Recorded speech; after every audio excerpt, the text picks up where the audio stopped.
Guys online, we are going to be starting. So if you want to go ahead and just close up whatever you're on, get Photoshop loaded up, we will be beginning shortly.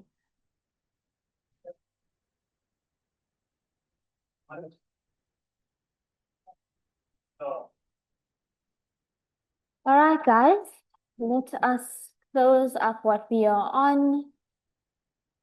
We see we're all pretty stuck into Illustrator. That's good, but let's close that up now and let us get stuck into Photoshop. So again, for Photoshop today, we've got some very short techniques and features lined up. So we'll be running through those as well. And you guys will get a little bit of time at the end of class to continue working on what we are doing today, working on assignments. We are going to be chatting to a few of you again with regards to logos and so on. So just expect that. Even though I've already chatted to you, you might get spoken to again just for further feedback. So please make sure that your logos were submitted and all of those things. I think I received that from everybody. But let's go ahead and close up now and let's launch up Photoshop. I'm going to start off, of course, as usual, just running through a quick recap of what we did yesterday. And then we'll start our newer techniques.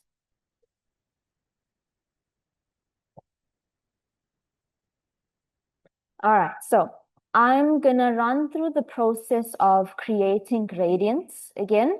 I'm going to run through the process of working with text and so on, just to give you guys a further recap.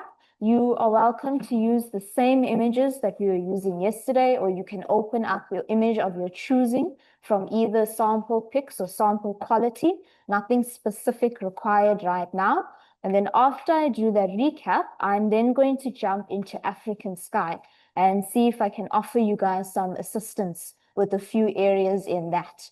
Because I think some of us got as far as the pattern on the side, but we might find making that hole in the center a bit tricky, depending on the methods that you're using. All right, so you can open up any image of your choosing or use the same image as yesterday. That's fine.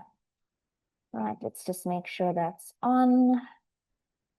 Right, guys online, just send me thumbs up if you can hear me. All right. So yesterday we started off with, of course, your concept of gradients and how to work with them. I showed you guys how to add them in, edit them. I'm just going to now do a quick recap on those following steps. So if I want to add a gradient to my image, what do I need to do first? What do I need to start with if I want to add a gradient to this? What are my methods or ways of adding gradients to my canvas? Pardon? Through a layer. Okay, that's one method. What's the other method? Adjustment. So that's also through layers as well. An adjustment layer. What about the gradient tool? The actual gradient tool itself. So those are your two methods. Either through, like you guys mentioned, your layers panel via your adjustment, which we touched on, or through your actual gradient tool itself. Now, I'm just going to go straight with the tool. When you activate the tool, all of your, of course, settings and your styles are at the top of your screen. Those are your various gradient types, radial, linear, and so on. And then, of course, you have your gradient colors themselves. So we're kind of familiar with this. We've come and seen it through the other software. But essentially, when you want to add in your gradient, you do two things. You can choose your style at the top. So let's say I start with a radial. That's my second option.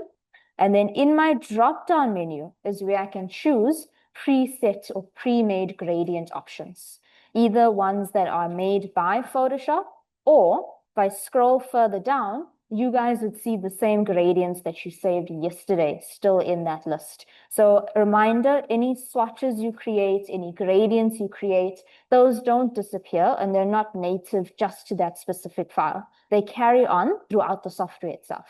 So I can choose that gradient. It's going to line itself up. And on the image itself, wherever I click and drag, the first click will always be my starting color. When I click and drag, I'm basically enlarging the gradient itself. I'm allowing for more room for that gradient to show. Now this is of course with the radial option. You have your linear, that's typically left to right, top to bottom. Angle gives you more kind of like a color wheel look, where you can actually see where the two colors meet at the end. Then you get your reflection, which is just repeating on both sides, kind of like a mirror. And then you get your diamond.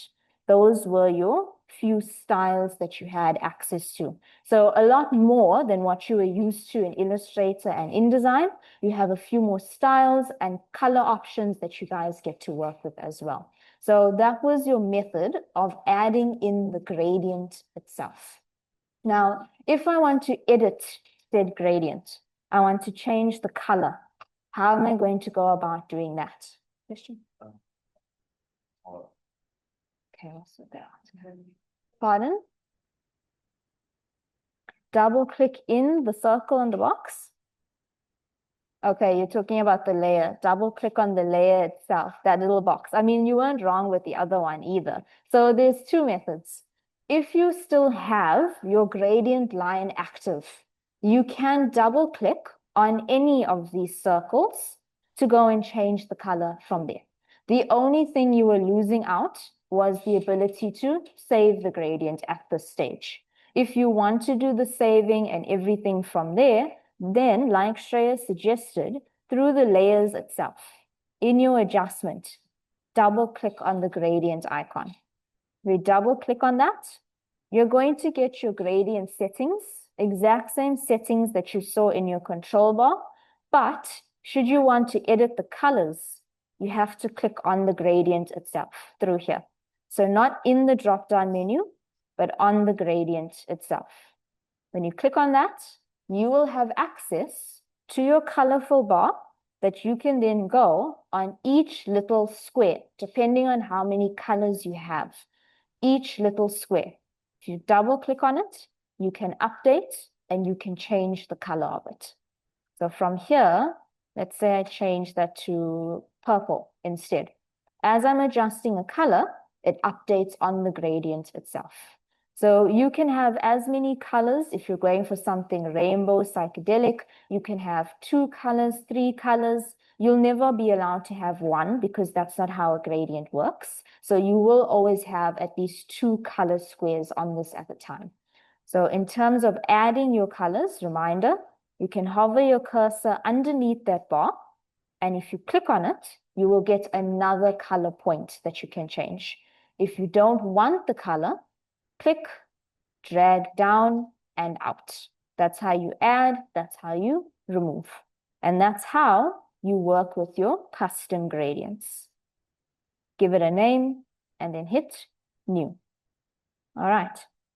Anything to recap about those steps in terms of adding colors and so on? Okay. Now, did anyone not have their gradients saved? Okay, I think 1 or 2 of us. Now, if that happens, and you know yesterday that, listen, I did hit save, that can sometimes just be a bit of a loading issue. Perhaps it's saved at that moment, but maybe along the lines, the software had a little bit of a crash, it closed. In that sense, perhaps we saved it as a library swatch, in which case it's not linking up to show that. There are various ways, one of them always having to do with the software side of things. And that typically does happen when you're adding a gradient and it's going straight into your library side of things. But you shouldn't really have to worry about that. Like Jaden, for example, you just need to save that again. Can just be a little bit of a software glitch. But once you are done with this, I say, okay, comes back out to my settings, okay again, and then that's the gradient done.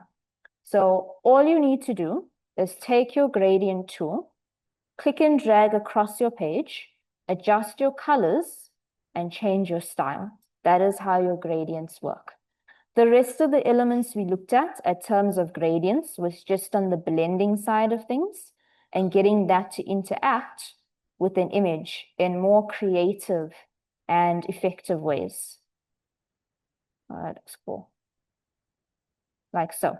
So your gradients and your blending are always going to be different because of the colors, and the base image that you chose. All right, now to have another question, if I want to have a gradient only show through a specific area, how am I going to go about achieving that? I just only want the gradient to show through the leaf.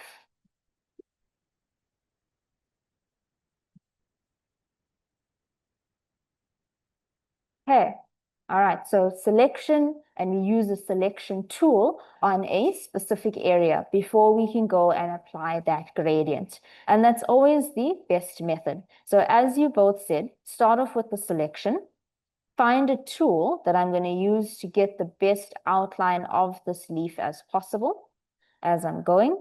Now I've got a few areas here that it's calling in that I don't want. By no means a perfect selection, but that is fine. I could use subject selection for this, 100%. So whichever method again, I'm just going with the tool that's closest to me. That's kind of just the one that I default to all the time. But again, you guys have learned what selection tools you like the best, what you feel works the best for you. You can default to those tools. So we start off with the selection. And then what's my next step? How am I adding the gradient? Go to the gradient tool. If I activate the same gradient tool again, because I've got an active marching ant selection, when I click and drag, even from anywhere in this image, doesn't have to be directly on the leaf. When I click and drag, the color will know to only show through that piece. You have a look in your layers panel, it creates the adjustment for you. And next to that, what is that called? What is this black and white image called? It's called a mask, an image mask, which it automatically does for you. Black is to what? What does black mean in a mask? Black does what? It hides. White is what is showing. So it's very important that you remember those two colors with that. All right, so you start with the selection first. When you click and drag, you create your gradient only in that piece. Then you can deselect, and I can just go and apply some type of blend mode, like so, to get the texture coming through. So that is a little bit on your recap with regards to gradients. Now, is there anything from your guys' end that you'd like for me to go over again from yesterday before I go and just run through African sky? Okay, yesterday we covered text. We did a bit of text, which I think you guys are pretty comfortable with already. Gradients were just our main element. Nothing. All right.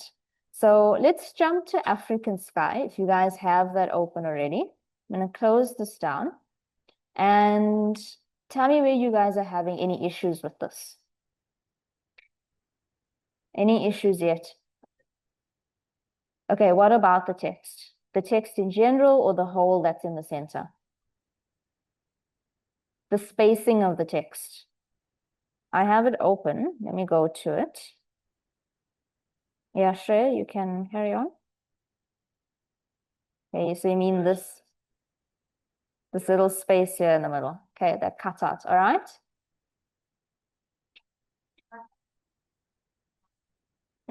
It's the similar font, that's fine. Okay. All right, so beyond the font itself, we provided you guys a similar font. That's the one you are welcome to use. But beyond the little gap in the center, which I'll go through with you guys, anything else that we're struggling with here? Nothing. All right. So even the kind of fade off in the background, if you have a look at the larger scale version of this woman, she's not entirely solid. She's got a bit of a fade off. We need to think of how we can do that consistently. So those are your two areas, a little gap in the part of your pattern and your fade off that you have for that. So let's chat about that before we go into our newer topics for today. So yesterday, I showed you guys how to add in your patterns, how to make them as well. And we'll do another run through of that, but we should have all ended up with some little pattern element on the page itself. Now, who managed to make the gap in the center? Okay. All right. How did you guys go about doing that? Selection. Okay, so everyone pretty much started with the selection, which is good. When you were starting with your selection, what did you select? The part that you want to keep or the part that you're taking out? Okay, use the polygon selection tool.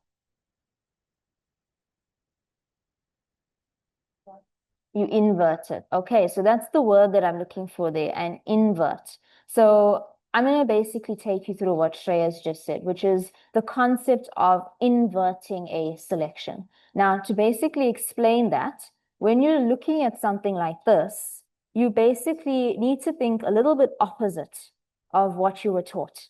When you want to keep something, I told you to outline it with a selection. But now we actually want to take something away. We want to do the opposite of that. No one's going to go now and try and select all of these little zigzag pieces. You're mainly going to want to start with the little cutout in the center, which is the correct starting point. I'm going to start with using the tool that you suggested, which is the polygon tool. And I'm actually going to outline the area that I want to get rid of. I'm going to outline the area that I want to take away. So that means starting off with the polygon and on the shape, making sure the layer is active. On the shape itself, because the polygon does straight lines, I'll click once, move my cursor to a different end, click again. And as I'm going, I'm just making very rough selection outlines. And I'm going all the way down. I'm not asking for this to be exactly the same as African sky. I'm not that strict. But as long as you've got some form of a cutout. So one more time, I am actually outlining the area I intend to keep or take away.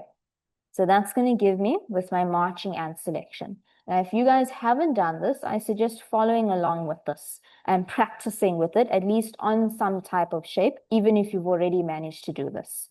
So I'm starting off with that marching ant selection. I'm kind of roughly going and outlining more or less a very similar shape. Mine isn't as jagged. And once I've got the outline, my next step would possibly be to select and mask, which is not wrong. However, what's currently going to happen is it's going to think I want to keep this piece, but I actually want to take it away. That's the piece I don't want to keep. So what we can do before that, before I go into select and mask, is you can do something called an inverse, where you're basically taking something and flipping it inside out. You're telling it to select the opposite of what you currently have. So you start off with the selection of the area that I intend to take away. Before I do a select and mask, I go up to the select menu, and then I click on inverse. When you click on inverse, what's going to happen is I will see the marching ant will actually change itself to cover the whole layer, where it's now selecting all of this instead of that particular piece. So I'm saying go the opposite direction. This is what I outlined, but I want you to select the opposite end of that. It's kind of like turning the selection inside out. So now if I do select and mask, what should be pink using my little overlay is actually the middle piece, because that's what I want to get rid of. Previously, if I didn't do the inverse, I'm going to do this one more time. Select and mask, overlay. The pink was the entire layer. That was what was going to get hidden. And I'd be left with this piece. but I want the opposite. I want those colors to swap. So before I do select and mask, select, inverse, and then you can go into select and mask. When you do that, I'm changing this to overlay so that you can see what's actually going to take away. The middle piece is what's actually going to go away, my starting selection, whereas everything else will stay. So that is how you can make little cutouts in the actual shape itself. You start off by outlining what you want to get rid of with any selection tool. And then before you do select and mask, you inverse so that it cuts out the opposite. Right? Because previously, or by default, whatever you outline is what you want to keep, but we don't want to keep this middle point. We want to get rid of it. That is why we need to inverse. So after I've done that, I can set that to layer mask, say okay, and that's how I should get the gap in the center. All right, I'd like for you guys to try that out if you didn't do the gap in the center already. Okay, anything there for me to repeat? Please let me know, because that is fairly new now in terms of that process.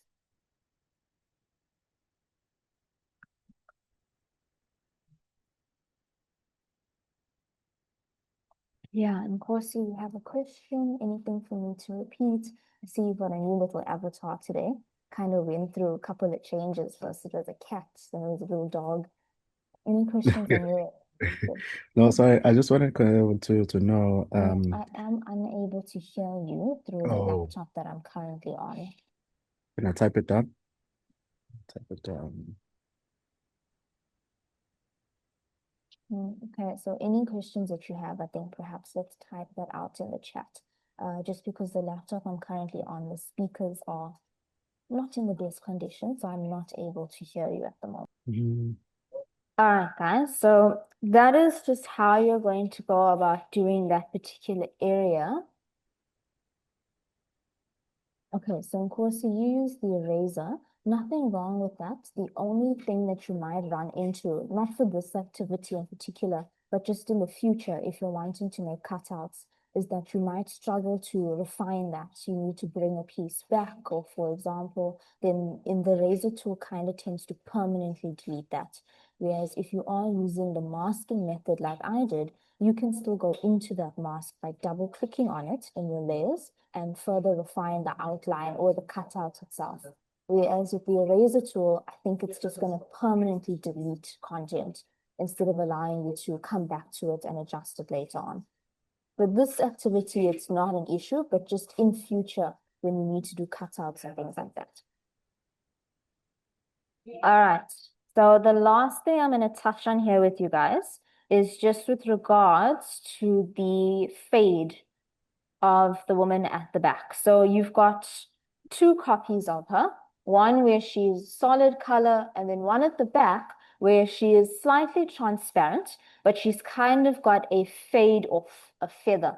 Now, in softwares like Illustrator and so on, you have effects specifically for feathers.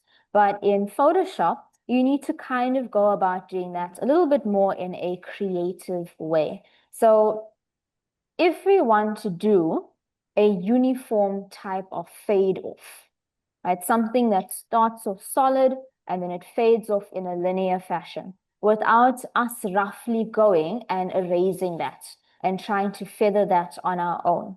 You do need to make use of a gradient.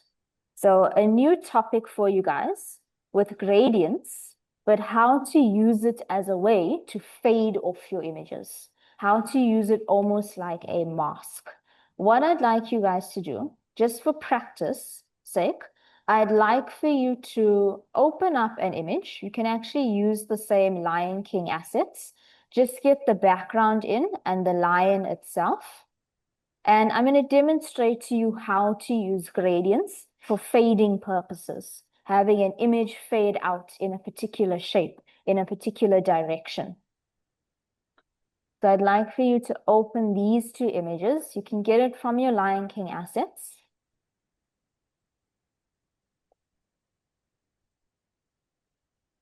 And let's put that on the actual background or any background of your choice.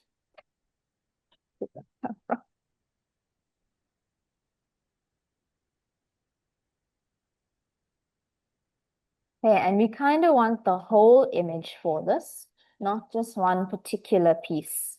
All right.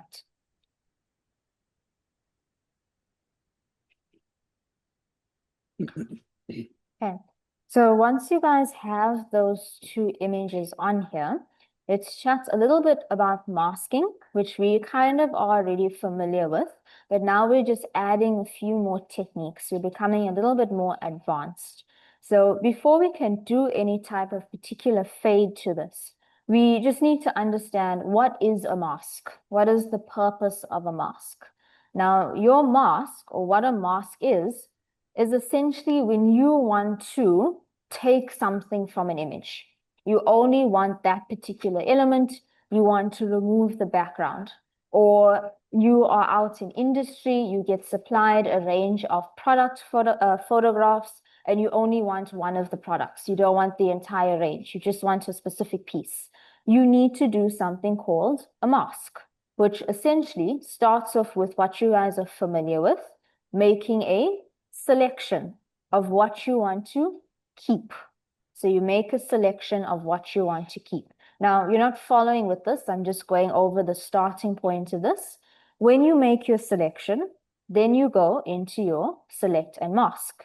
You use this workspace to refine how it's going to look, either with any of your provided selection tools.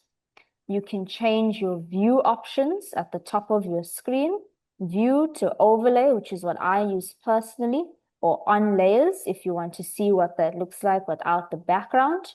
And then at the end, you of course have your settings here. Please not forgetting to add in your feathers of 1 to 2 pixels. That is your standard masking practice. So this is just a recap of what you should be doing already.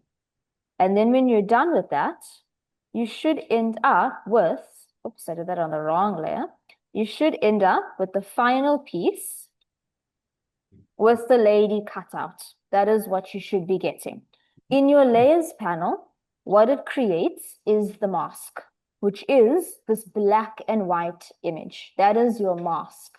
Black is basically what's not showing. White is what is showing.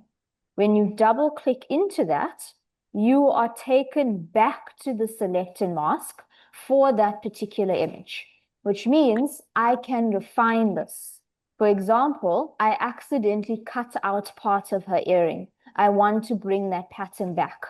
If I didn't do select and mask, and I didn't have that black and white piece to go back to, I need to do the entire process of bringing her in again just because I forgot pieces of her earring, just because I forgot pieces of the product.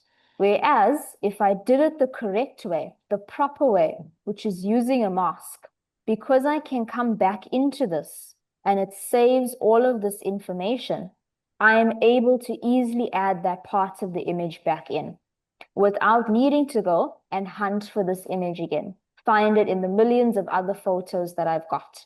That is the purpose of select and mask. And that is where I encourage you guys to use that as much as possible.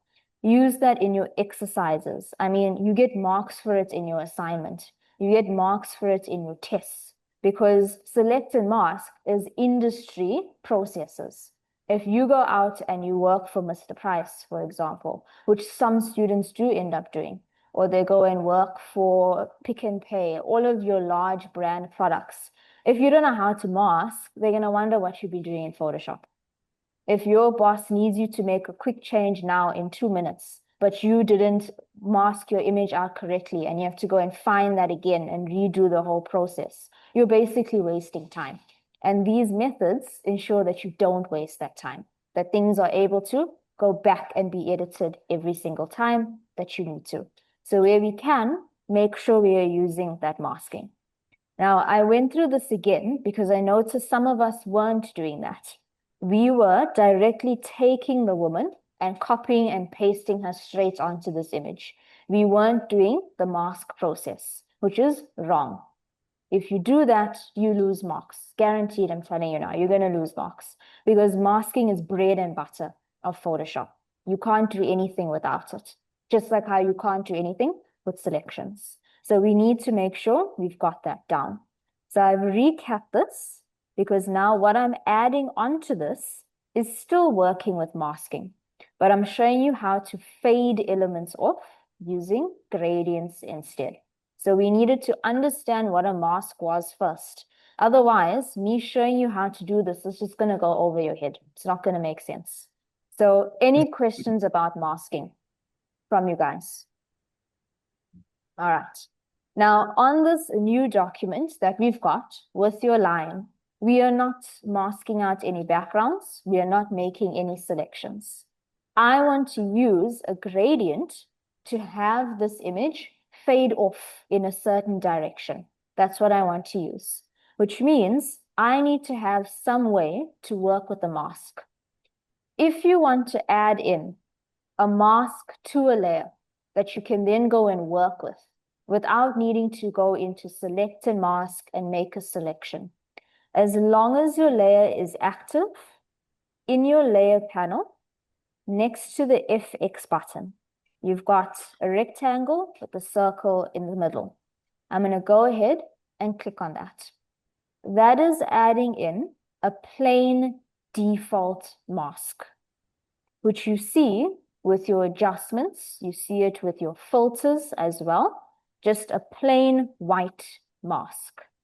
White because nothing is currently hidden. Everything is currently showing. With the mask active, if you click on that, you can do a range of things. For example, I can take my brush. I can swap my color over to black, for example. When a brush is set to black and I'm on the mask of that particular layer, I can click and drag over the image to manually go and mask out elements without needing to use a selection tool. So that is another plus side for masking. You're starting with the plain white mask. We click on it so that Photoshop knows that's what I want to work with. And when I activate something like my brush tool, the only two colors you can work with are black and white, which is why I said it's important that you know what those two colors do. White is to bring back. Black is to take away. It's going to hide. So if black is at the top and I click on this image, as I click and drag, I am essentially masking out wherever I drag with my brush in a much more manual process.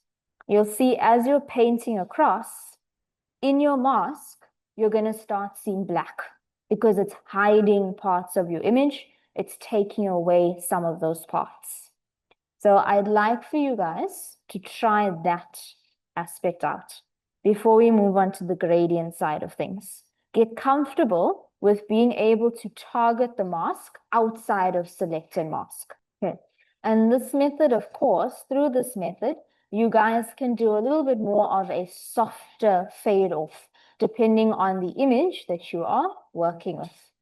All right, so we've already done this process a bit earlier on in our further lessons, but I'm bringing this up again so that you guys are aware you are able to target the mask and edit that without needing to go back into select and mask to use it.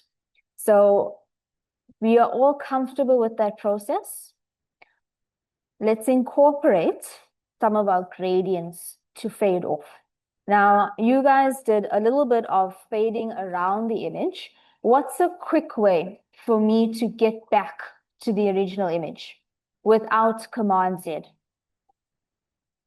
What is a quick way for me to, I'll use the word, revert back to the original image before the history panel? So to the time before I did all of my masking, because you guys went in a few different areas, you did a couple of clicking and dragging across. If I want to revert back to the last saved version, before I did all of those steps. Instead of Command Z to go back one step at a time, as Jaden said, use your history panel. So your history panel, window menu, history. Reminder that this is recording all of your steps, right? We've been through this.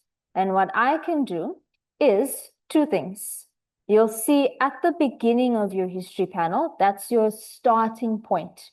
If I go ahead and click on that, I'm reverting back to the time before I brought in the actual lion image itself. So instead of clicking straight on the image, I can maybe go into the, let's say, move option, right? Or place, because that's where I brought in my lion itself.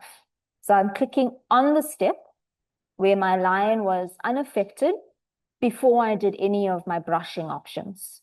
So that's allowed me, in my end, to jump past at least 5 or so steps at once.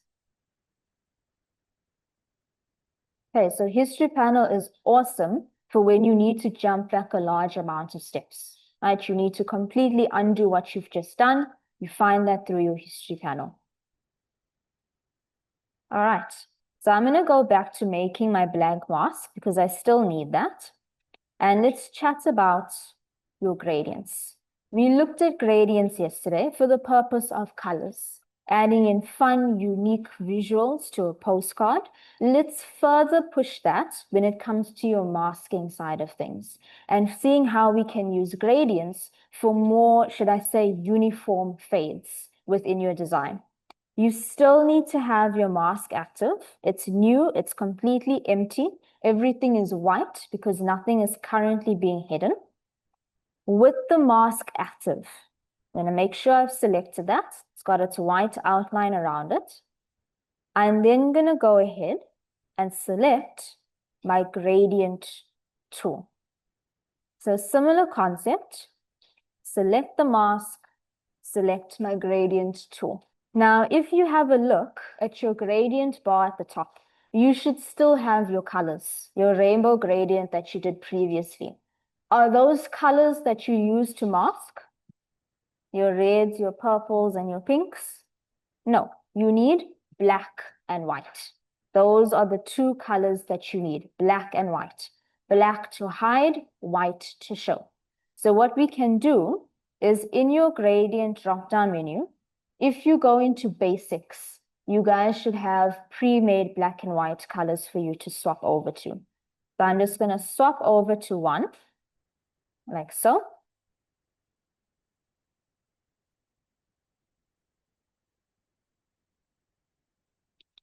Let's say I'm starting with the radial option. When your mask or when your colors are set to black and white, and you click and drag on the image itself, I get to have a uniform fade using the black and white.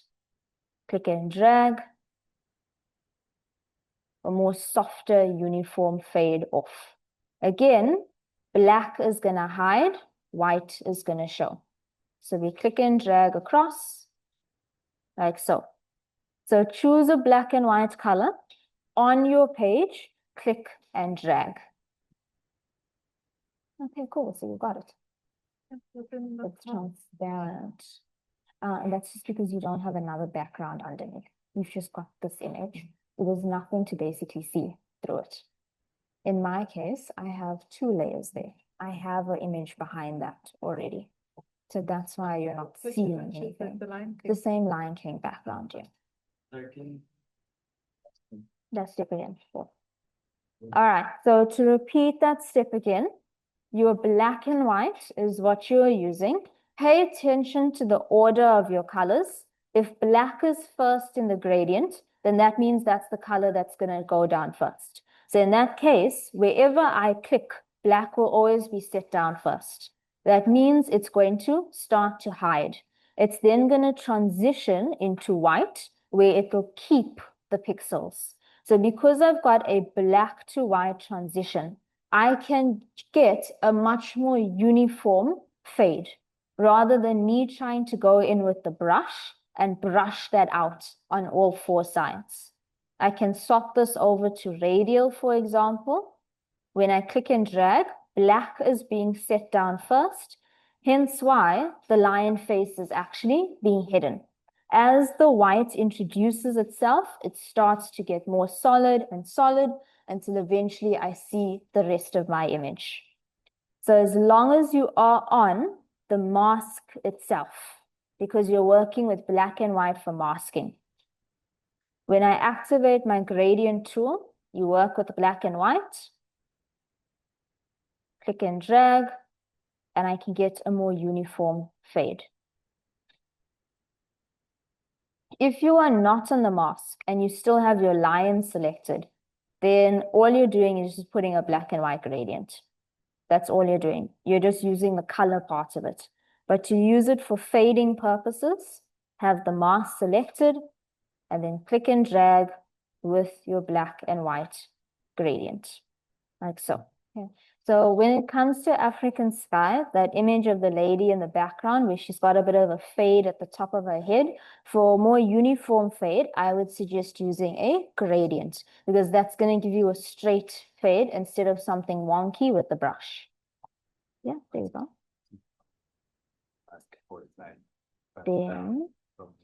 Then if you click and drag here, then that means you'll probably need to just duplicate the layer to do another side. So you'll duplicate it to say one and then the other. Yeah, what's up?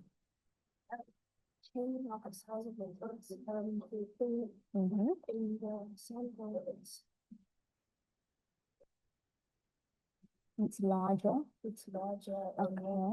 Okay, so then here's your text size. You're in properties, adjust your point size. And then what have you learned about being able to bring letters closer to each other?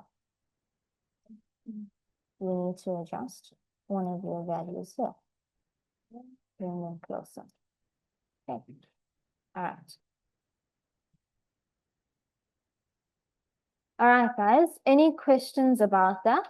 So you can combine gradient masking, you can combine brush masking, all on the same mask. You are not limited to only using gradients for a mask or only using brushes. You can work with those together.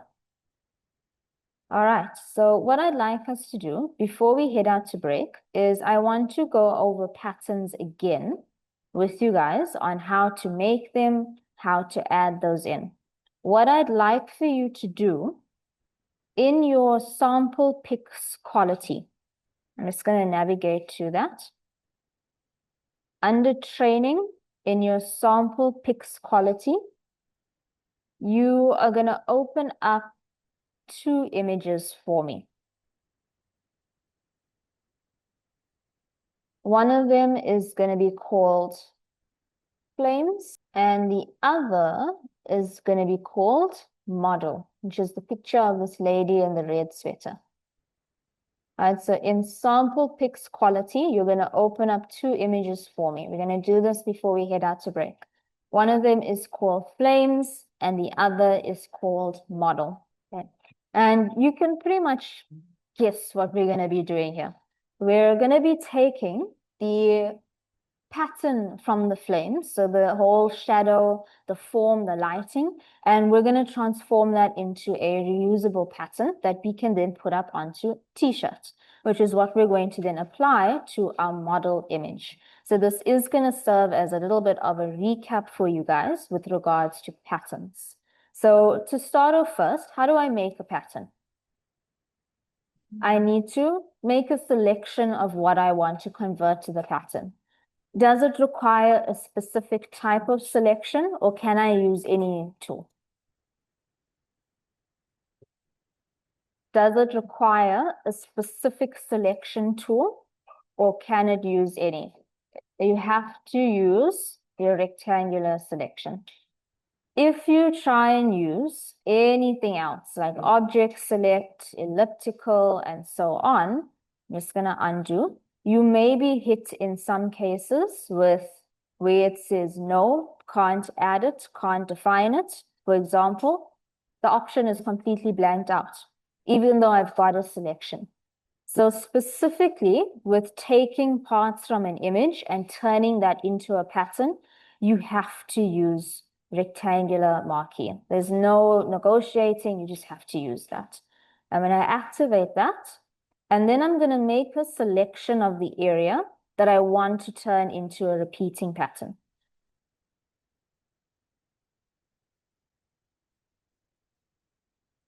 Like so. Once you've made that marching ant selection, let's go up to the edit menu and define pattern. I think you just had something active, that's why I needed to finish the step. Okay, edit menu, define pattern, and you should only be then asked to give it a name. And I'm just going to call that flame.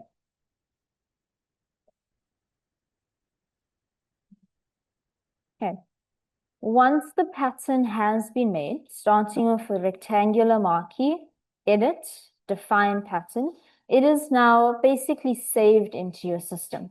That means I can jump into another image to then apply this to a shirt. Now, it's a bit different compared to African sky, where African sky, we applied it to a shape. We had something for it to go inside. But with this, we only want it to go onto the shirt. So how am I going to go about doing that? How am I only going to have this pattern on the shirt? Start off with a selection. All right, we're going to start off with a selection. So any tool that you guys are comfortable with, you're going to use to select just the shirt. We are not going to mask it out, the shirt itself. We are not aiming to have two different layers, one for shirt, one with the shirt, one without. We are simply starting off with a basic selection. Okay, if you've got a little bit of hair in there, that's fine, not too worried about that. That you would typically spend quite a bit of time trying to refine. But I'm just making a base selection of the shirt itself.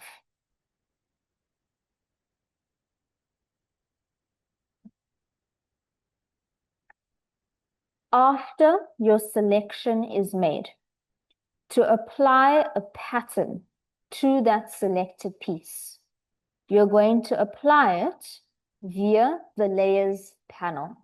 So you start off with the selection, telling it where you want it to go. And in the layers panel, you're going to go to your adjustment settings and you're going to pick pattern. So adjustment, black and white circle, and then down to pattern. Inside of that, you are going to get a default, system default. You can click into that little drop-down menu to access your flames. You can spend a minute or so just adjusting the size of that, the angle of it. But again, this is just the basic form of creating patterns. So you will see the parts where they are joining. So we started off with the selection to tell Photoshop that's where I wanted to go. We then went to the adjustment, black and white circle, and we chose pattern. We needed to choose what do we want to fill that selection up with, that selected piece. In the drop-down, I then chose the pattern itself, made any adjustments that I perhaps needed, and then we'll say, okay, so I want you guys to go ahead and get that done on your end. So pattern, we need to open up those images. On your server, running quality, we are using the flame image. That's one we're using here. And we're also using model. So I'm using it. All right, and then last step before you head out to break, if you've got this now applied, because you've done it via an adjustment, you will see that you're going to have your pattern adjustment as well as the mask next to that. That has been edited for you because you started with the selection first. So to save you the hassle of now trying to customize the pattern to fit the shirt, start with the selection first, then go and apply the pattern adjustment. You can double click on the thumbnail should you want to change the pattern or any settings of it. But the last thing you're probably going to want to do is get that to blend in with the t-shirt, because now it's just a flat image on one behind it. So what are we going to use to blend? A blend mode, not opacity, because you're going to dull the actual colors itself. But where it says normal, we're going to click on that drop-down menu, and you can cycle through the different options until you land on one where you feel you can see the texture of the clothing, of the jacket, or of her shirt, as well as the pattern of the flames. Okay, in my case, I think multiply is okay. The only reason why it may look a little bit strange is because you can see the actual sort of areas where it joins. So what I would probably do is I'd actually maybe scale the pattern up a bit more so that I see less of where the pattern actually is repeating with the lines.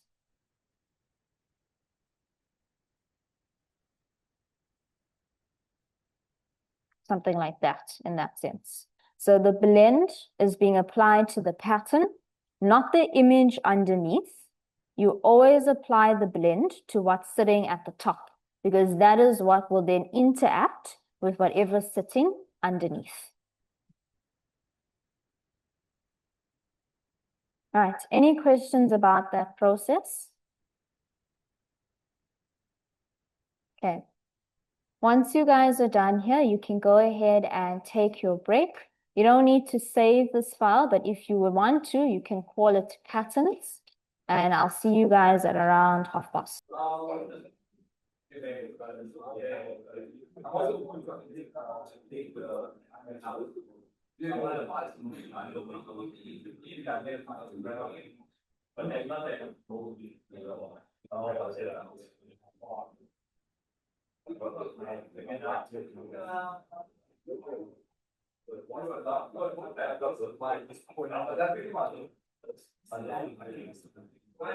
right, guys, let us settle down back into our places, please. Hey, Nkosi, I know you had your hand up. Did you have anything you wanted to ask? We did just pick up from break a little bit late because I had some things that we needed to sort out, but we are going to be picking up.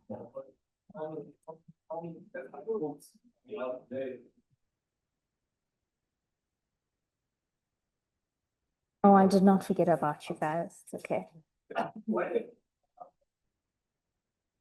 All right, guys. So before we headed out to break, I let you guys finish off a little pattern recap with regards to that shirt.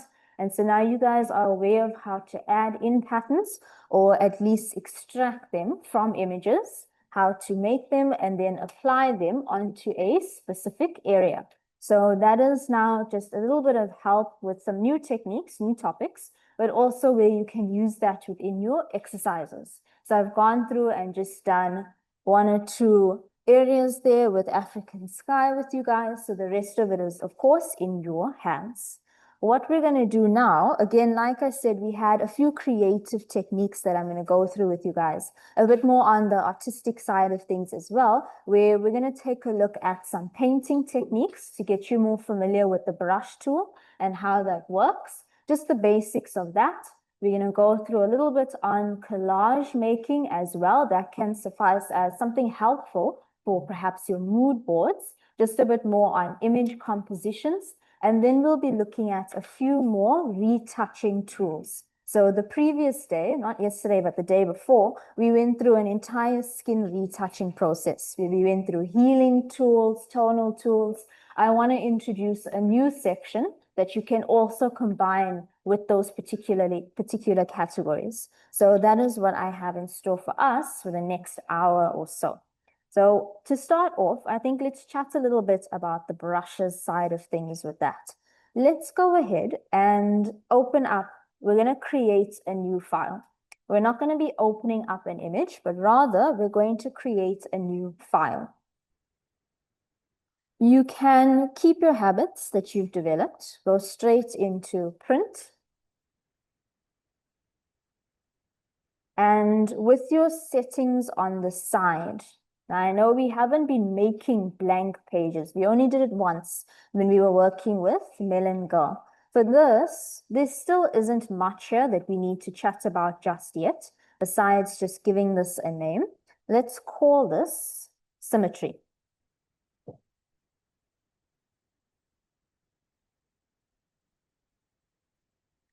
Make sure you're setting your millimeters or your units from inches to millimeters. And in terms of sizing, we're not going to use a preset. Let's just do a 210 for both width and height so that we end up with a nice square.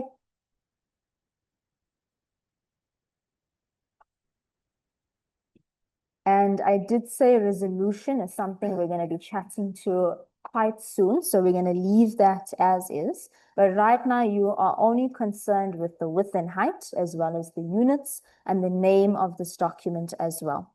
Once you've got that in, let's go ahead and create that. And we should have just a plain blank square. All right, guys, sorry about that. Let's pick up from where we left off.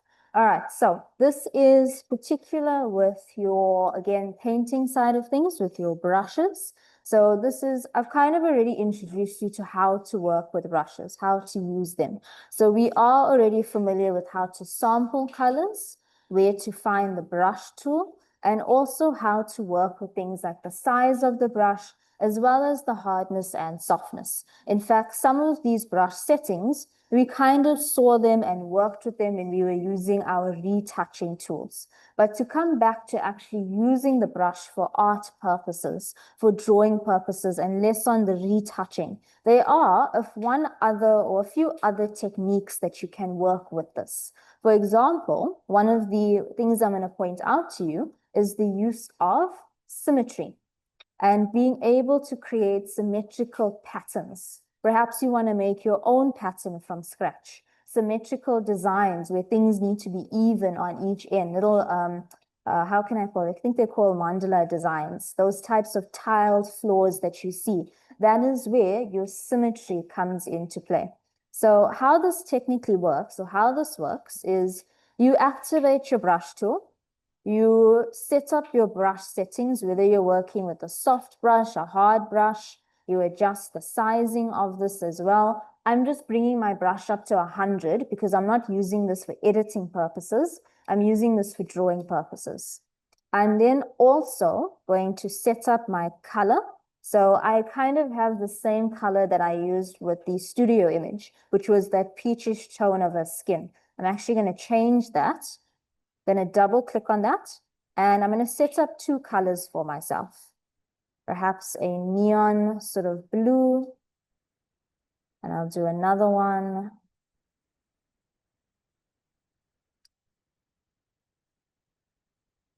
Maybe an orange.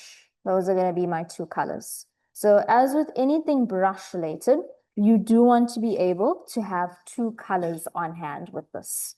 So activate your brush. Set up your two colors. We've got a blank background that we're working with. And to activate your symmetry, one thing to check before we do this, have a look at your opacity and flow settings for me, because the last thing we did with this brush was airbrushing. Now, if you are still with that setting on, then it's going to come out a little bit more, should I say, spread out, as that was what the airbrush was for. So let's make sure we reset those settings like opacity and flow back to 100%, because I'm not intending to blend or airbrush anything. So that's just one thing to watch out for. making sure opacity and flow is at 100.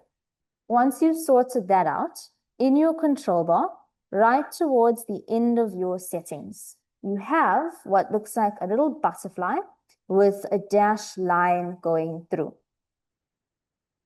Okay, I'm going to click on that once, and it's then going to ask you to choose. How do you want it to divide the page? Do you want to have a vertical line running down? Do you want to do it based off a wave or a circle? Essentially, depending on the one that you pick. For example, let's say I go with dual. I'm going to click on that. On your page, you're going to get a set of lines, right? These lines are basically your guides for this. And that is now going to be in the center of your design. So essentially, when I start drawing later on, because it's split up my page into 4 sections, whatever I draw will copy into the other 3. That is the purpose of the symmetry. So you choose your guide. You have the ability to size this if you need to.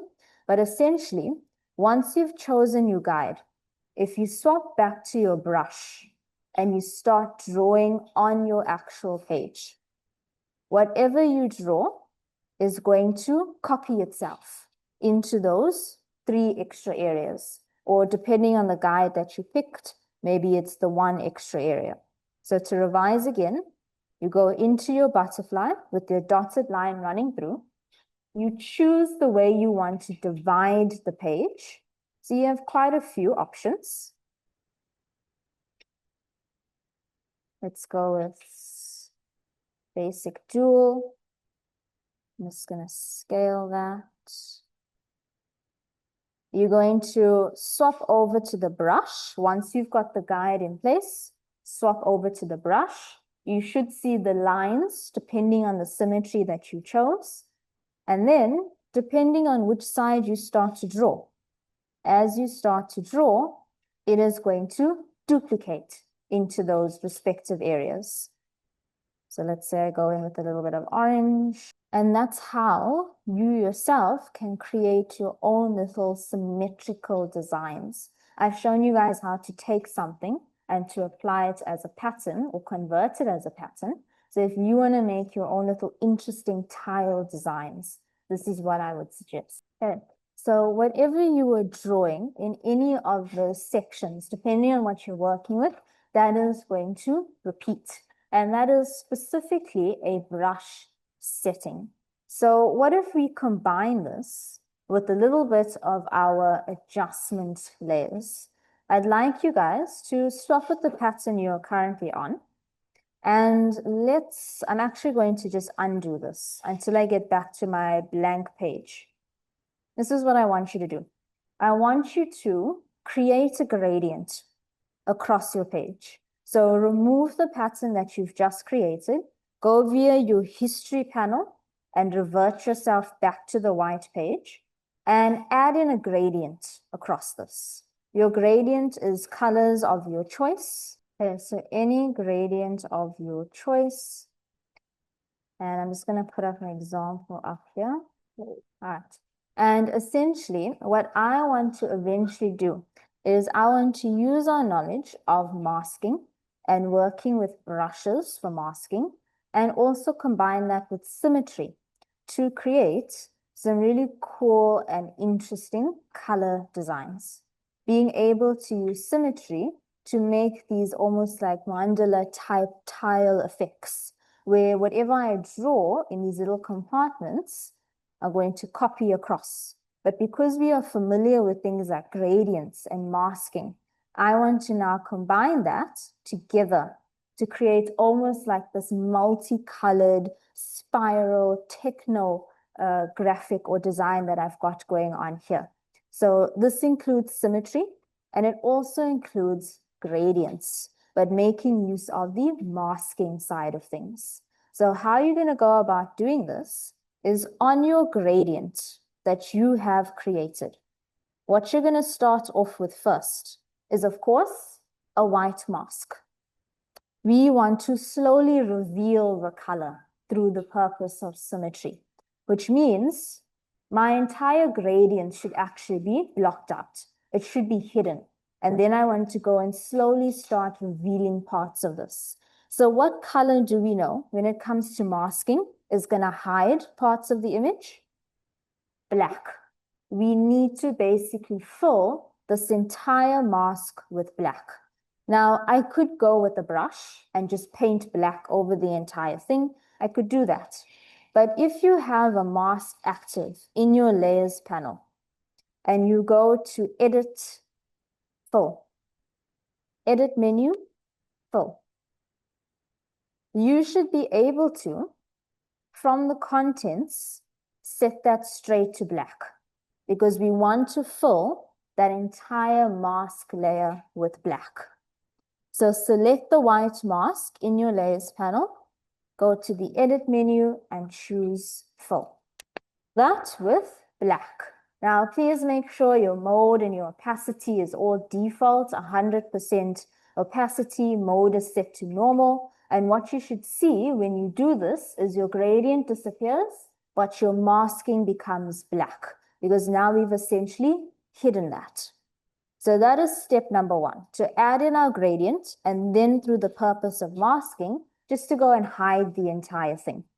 Now we want to slowly show the gradient through the purpose of symmetry, which means we need to go and start kind of unhiding parts of our mask.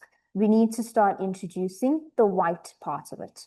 So with that still active, I can go back into my brush tool, look for my symmetry option, the way you want to divide your actual gradient, whichever one you choose to use.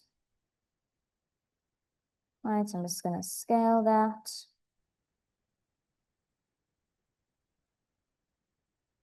And once you've chosen how you want to divide this, swap back to your brush because by default it tends to come off. Swap back to your brush. Make sure your first color is set to white because you want to show parts of that layer. And now as you drag over your canvas, you're going to slowly start bringing back parts of that gradient. So I'll repeat it one more time. Make sure your black mask is selected. Go into your brush tool. Activate the symmetry option that you want to use, how you want to divide this.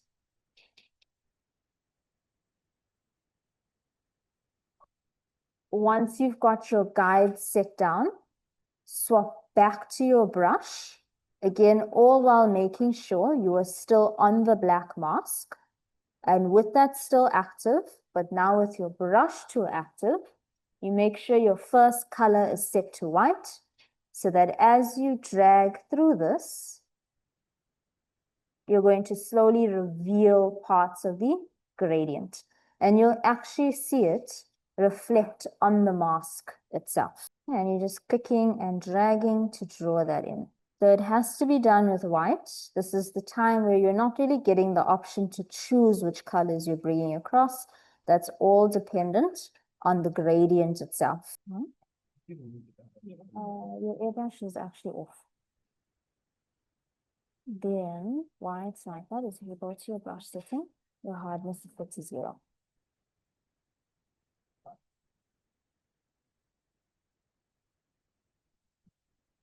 Oh, look at that. That's cool. I do these all the time.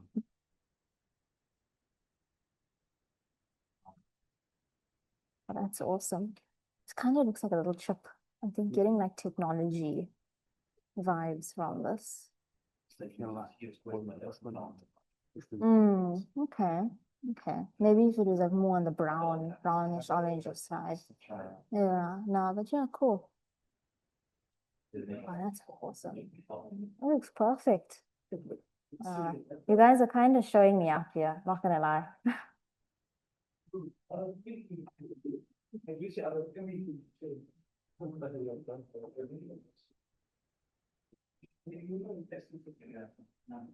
Okay.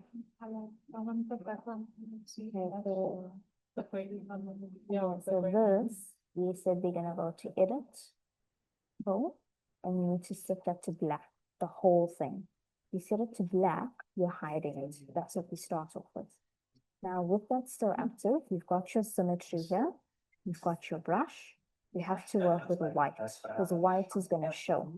So when you drag on here, it's going to slowly show the gradient coming through, but only on the areas that you're kind of revealing.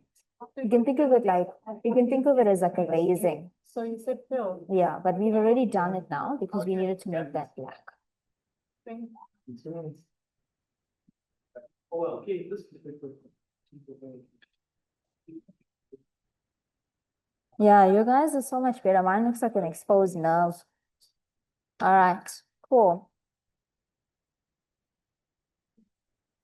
So that is just a little bit more on the artistic side of things. Now, brushes is something we'll explore a little bit more, whether that's towards the end of this module or in the advanced Photoshop side of things, where I'll take you guys through a little bit more on how brushes work in terms of making your own brushes, making your own texture brushes, and so on.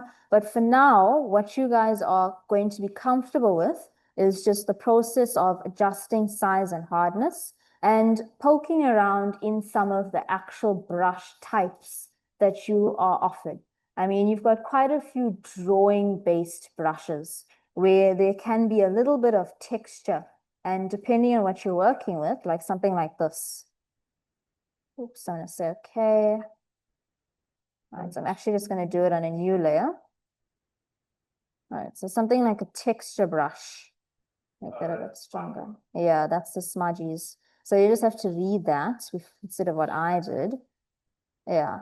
So some of it has like little dotted type elements. That's a bit too bright. Let's do this one instead. Yeah. So some of them have kind of textured elements within them. You can find some that have a few other textured edges as well. So there's quite a few here that are available. Like this one is called a splatter brush, where it's specifically for making like splat effects. Now, these brushes you can find online, you can download and install them, and you can also make your own. So making your own is what I'll show you guys eventually. So especially those of you who want to do the digital art side of things, but you can also use it to just add like another layer of an effect on your design. If you're going for something grungy, for example, then that's where the splashes come in. All right, so that's just a little bit on the brushes side of things and just wanting to close up working with brushes. Okay, once you guys are done with that, you can go ahead and give this a save. You can refer to it as symmetry. Okay. And before we move on, if you're still on that document, you can be on any one of these, just to kind of introduce to you guys another quick shortcut that you can use specifically for brushes and brushes only. When you are working with the brush, you are constantly having to adjust size and softness. That is two of the things that you work with. I've showed you guys how to adjust the size using your square brackets. So you don't have to constantly be going up to brush settings to adjust that. So square brackets is for sizing. Now, if you want to adjust the softness or the hardness of this, the shortcut that you will use is to hold down the Alt key on your keyboard, hold down Control, so not our usual command, but hold down Control and Alt or Option on your keyboard. Both of those keys need to be held down while you are on the brush tool. So these two guys right next to each other. We're going to hold both of those down. And with those both held down, if you click and drag with your mouse, with your brush tool active, you will see a bright sort of red color in the center. That is basically just a visual indication of what your brush will paint like. So with those two keys held down, you can drag your mouse top to bottom. That is going to adjust softness or the hardness. Top to bottom, softness. Left and right, size. So you can adjust both size and softness of your brush by holding down those two keys and then clicking and dragging and you look at the visual of the red to kind of gauge how soft you want those edges to be. So top to bottom is softness, left and right is size. All right, and that's kind of just one of the last little brush techniques I wanted to point to you guys.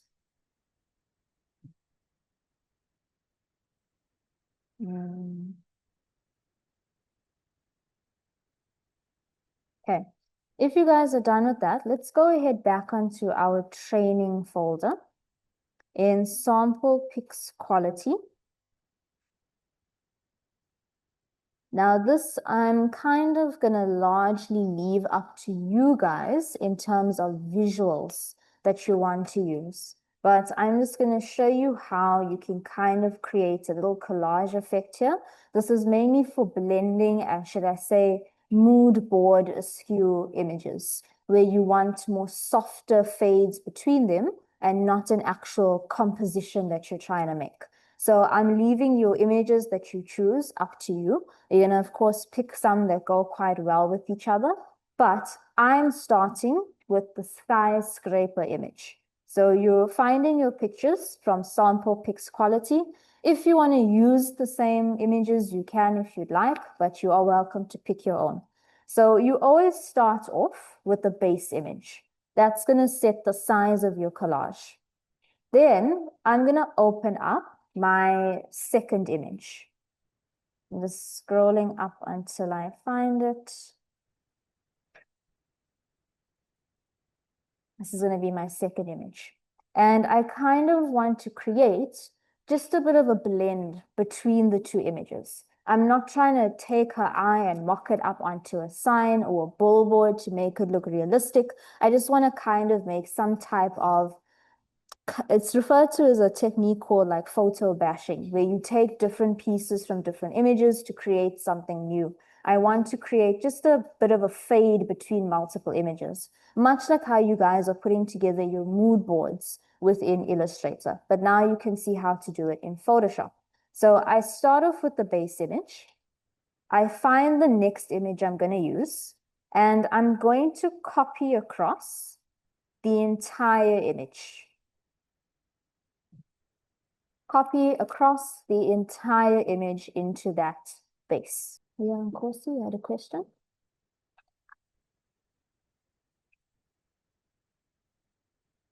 Yeah, what's your question? You can use any images from those sample pics. I mean, you are welcome to also download your own images online. Like I said, you don't need to use this eye. I'm kind of already preset my images. You are welcome to use anything on your end. All right, so if you are, or when you are wanting to create any type of collage, you need to have the entire image on your screen. That's what you need to have. And you can start off by scaling it depending on how much space you want to take up. So I'm just going to kind of move her off to the side. And what I want to do is I want to blend out the edges. Now, I've shown you various ways of fading out edges, working with gradients, working with brush tools. But specifically for collage and that type of technique that people use, you don't want to see these harsh edges in a collage. You're going to see all of these little line elements. We try and avoid that. So kind of as a repeat of what we did earlier in terms of creating a blank mask on that layer, because I want to go and manually fade that out. On my second image, I'm going to create a blank mask. I'm going to activate that white mask, and taking my brush, I'm going to work with a very soft brush because I don't want to get these hard edges around the edge of my design. So I'm working with a softness. In my case, I'm actually going to drop it all the way down to 0. And with that white mask active, I'm basically repeating what I showed you guys earlier, which is fading out those edges. So you set your color to black, and you want to perhaps start a little bit outside the actual image instead of starting right in the middle. The reason why I say start outside is because as you start drawing your brush closer, you're going to get a much more faster fade off. So we typically, specifically for collages, start a little bit outside of the actual image and then work our way inwards. So I'm going with the very soft brush because I don't want to have these harsh edges on the side. Right, you can even work with a much larger brush as well, like so, with designs. It doesn't always just have to be a product mock-up, a type of advert that you're working with. All right, so you're welcome to combine any sets of images that you want to use. Main sort of goal for this is to not have any harsh edges around your image. All right, so the entire purpose of this little activity is to get you guys used to making your own manual white mask and working with brushes to control masking. And we're just doing this in the form of a collage. So we want a very soft brush along those edges so that it has a nice fade off where we don't have the harsh lines on the side. Okay. So a little bit more standard practice for you guys with regards to masking and brushes. So again, working with and being a lot more comfortable with masking as well.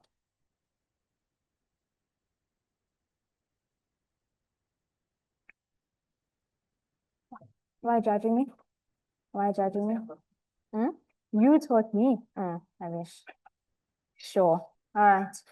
Once you guys are done with that, as just one last topic for the day, you can go ahead and close this.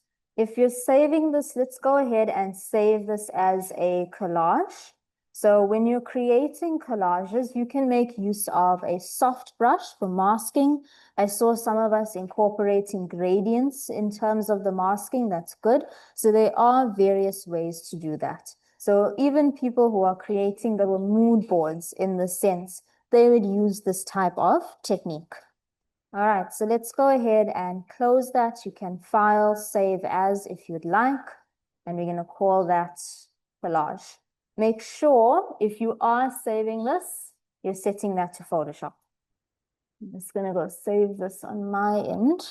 And once you guys are done saving that, as just our last little topic for today, I'd like for you to open up from Sample Pics Quality, Durban Beach. All right, so from Sample Pics Quality, let's open up Durban Beach. Okay. Now, we're going to have to do a little bit of some touching up for this. Let's say we are needing to update our Durban tourism website, and this is one of the images we were supplied. Now, if I see this, if I'm like coming to South Africa for the first time and I want to go to a beach, and on the tourist website, I've got a picture of a beach with a broken fence, there's a random bin, there's trash on the floor. It's not really the most inviting looking image. So I think I have explained to you guys earlier on that some people, their only job is to clean up images like this. Their only job is to go and fix up broken fences, mismatched colors, remove things out of an image. And I've shown you guys already a couple of techniques to do that. So those were for more smaller areas when it comes to your healing tools with the skin retouching and so on. They were for more smaller pieces. But now you can sometimes have large scale issues where instead of removing something, we actually want to put something there. We want to fix up the fence. We want to make it look as if there wasn't a gap to begin with. We want to take out an entire bin, not a blemish or a stain. We have texture here. We have shadows and things we need to consider. So not every image is going to work well for your healing tools. Those are, I'd suggest, for more small scale problems. But for something large like this, we need to start bringing in a few more tools. I think the first thing we're going to do is let us remove the bin.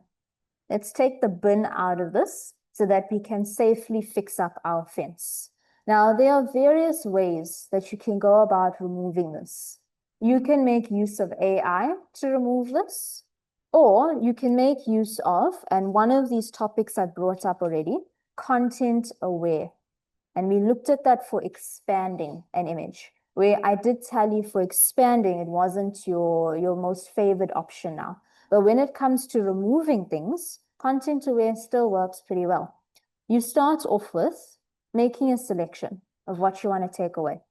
The selection does not need to be to the actual object.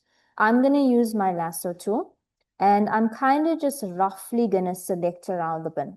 It's okay if I introduce a little bit surrounding it. I'm not now selecting the whole fence and everything. I'm just selecting a little bit more than what I need. I'm going around the entire bin, like so. Anyone manage to learn their shortcuts for selections? A little bit here and there.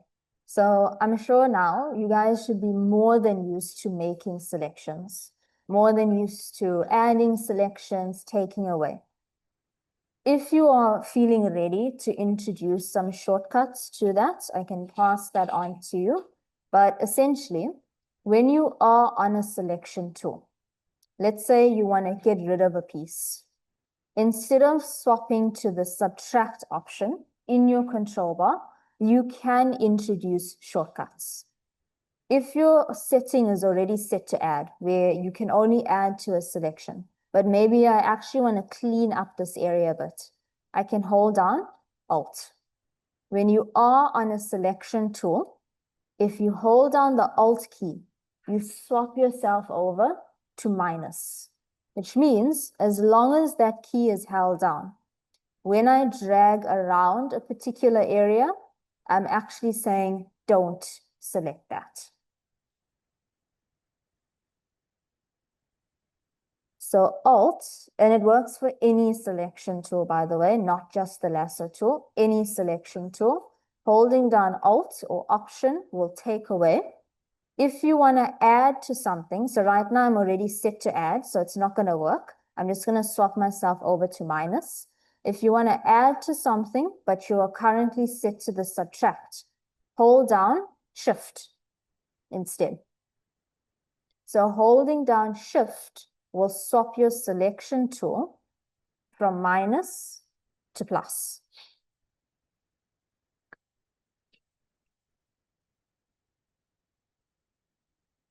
And those can be, again, like I said, if you're feeling comfortable now to introduce shortcuts, that can make the whole selection process a lot faster. All right. Once you've got that selection of your bin, we're going to do just a very basic form of content-aware fill. We'll look at it a bit more in depth tomorrow. I'd like for you to go to the edit menu, fill. So have a selection of your bin, edit menu, fill, and set your content to content aware. Make sure your settings are the same as mine. Mode is set to normal. Opacity is set to 100. Color adaptation, you wanted to try and fix up the color as well. And then let's say, okay. Now, when you click on OK, you should see your entire bin disappears. But as a reminder of how I said content aware works, you will 100% see some repeating spaces. Now, there's nothing wrong with that. This is just to show you kind of a larger scale tool. This is what people still have access to because AI is not always accessible in the software. Again, it depends on the version you're on, the sort of permissions you have. So it is important that you guys know the alternatives to using something like generative fill. We could 100% have used generative fill for something like this. But content aware is kind of just an old school trick. That's what we've had, and that's what's still available to work with. So it is going to have some areas where it doesn't quite blend well together. However, I'm just going to Command D this to deselect. There's nothing stopping us from going in with something like the healing tool to copy texture across, to go and fix up certain areas. So this is very dependent on your selection. I'm going to show you how to refine this tomorrow, how to specifically make sure you don't get repeats and anything of that sort. But that is just a little bit of an introduction. Using the fill option is permanently, however, adjusting the layer itself. Let's keep that in mind. So you can try out the same setting here on the trash next to it. I'm going to make a selection of that. Content aware. And that one was a little bit better, actually. Now it doesn't even look like anything was there. So try out that same process, but for the little piece of trash next to that. Because we need to clean that up first before we go and clean our fence up. Because the bin was in front of the fence, we kind of don't want that to interfere. We don't want the fence to blend in with the bin now, because that's going to look a bit strange. Okay, once you guys are done with that, I want you to save this file as a Photoshop file, because we're going to come back to this tomorrow. I actually just want to chat to you guys about something else before today ends. So let's do a file save as. And you can name this file content aware, because there's going to be two things that we're doing here. Content aware and clone stamp. That's what you're going to call it. So we're going to look at clone stamp tomorrow. Let's make sure that format is set to PSD, please. And we're going to save that. All right. So this is something we are going to come back tomorrow. I just want you guys to save that up. And what I want to chat to you guys about just a little bit is, of course, your upcoming assignment, what's due now on this Friday. So everybody knows that their brand guide, their whole entire brand identity is due on Friday. Of course, the newest students, you guys are following a different due date for that. It's fine that you're part of this conversation though, so you can still get some knowledge from this. But for everybody else, you guys, of course, have now, over the past few weeks, you've had quite a bit of time to work on this. I came around this morning, I kind of just looked at a few of you guys already, went and gave you some feedback. Again, you don't need to wait for me or the lecturers to come and actually want to see what you are doing. You guys have your mentorship groups. You should actually be sending things on there. I don't know if you guys have been using your mentorship groups and taking advantage of that. Have you? No. You can't say yes because I'm on everybody's mentorship group, so I know. So we need to take advantage of that. Send anything that's random. It's okay if your friends see it, because then whatever feedback we give you, they could also find value in that. Maybe they were too scared to ask, or they didn't think of it that way. So we want you guys to basically use and abuse that group chat. That's the only time I'm going to say that. Use and abuse that. Pop any questions, any feedback. Do you need to bounce any ideas off of that? Essentially what I'm saying, when your assignment is due, that shouldn't be the only time that I'm seeing it. That shouldn't be the only time that I'm kind of getting an idea of what you guys are doing. Because at that stage, nobody wants to be told you need to redo this when you've already passed the due date. Because Photoshop's going to come to an end next week and you're going to get another assignment. You don't want things to snowball. You don't want to still be working on Illustrator when you are in whatever's after Photoshop from this. When you're working on advanced InDesign and advanced Photoshop, you don't want to be snowballing. So what I'm doing now is I'm just reminding you on the examples, because this has been on the Learn portal from the time that you've got your assignment, the exact examples that I showed you guys. I'm also bringing up your common design errors again. This you can find in your design principles, and reminding you guys of the standard that we are looking for. We shouldn't now be seeing large pieces of text on your business card, right? Your business card is small, right? You can go as small as maybe 8, 9, 12 points. That's like magazine level. That's body copy. The smaller medium you're working with, the smaller the point size. I shouldn't be seeing, should I say, the same font being used throughout the entire design, where there's no contrast, there's no hierarchy. That's noob mistakes. That's beginner level mistakes. And you guys are past that. We're getting there slowly, but there's certain things, repeating mistakes that I'm seeing you guys making that I basically don't want to keep seeing. I want to see other mistakes. Something that's not enough margin spacing, not enough white space. Those are beginner level things. So take time before you submit your assignment on Friday to look through the examples and see how other people have laid out their work. This is not for you to copy. I shouldn't see a layout that looks exactly like the student examples that I've given you. We didn't give this to you guys to copy the layout and make your text the same or replace it with your content. This is not a template. This is inspiration. It's a guide. It's okay to draw inspiration. Maybe you like the layout of the text on one side and a visual on the other. That's fine. But you can't now use the same graphics or replace it with your own. Then there's no design happening there. There's no thinking from your end. It needs to fit your style and your brand. What this is for is to give you ideas on how people have done it. If you go on Behance, you will see tons of brand guide designs, and each of them are different. Each of them are cool, quirky, funky, depending on what the brand is about. You'll never see exactly the same thing. So this is for inspiration. I shouldn't basically open up an assignment and see the exact same layout as Chef's Harvest. At least change something, change the layout of it, change the sizing of it.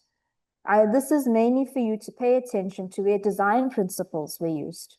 The use of two different fonts, contrasting fonts, the use of proximity and white space, looking and seeing how people's mood boards were done, how their logos were done. By the way, when it comes to logos, I need to see your logos in your brand Bible. I need to see your evolution of that. That's part of your assignment, to break down your logo in however you prefer.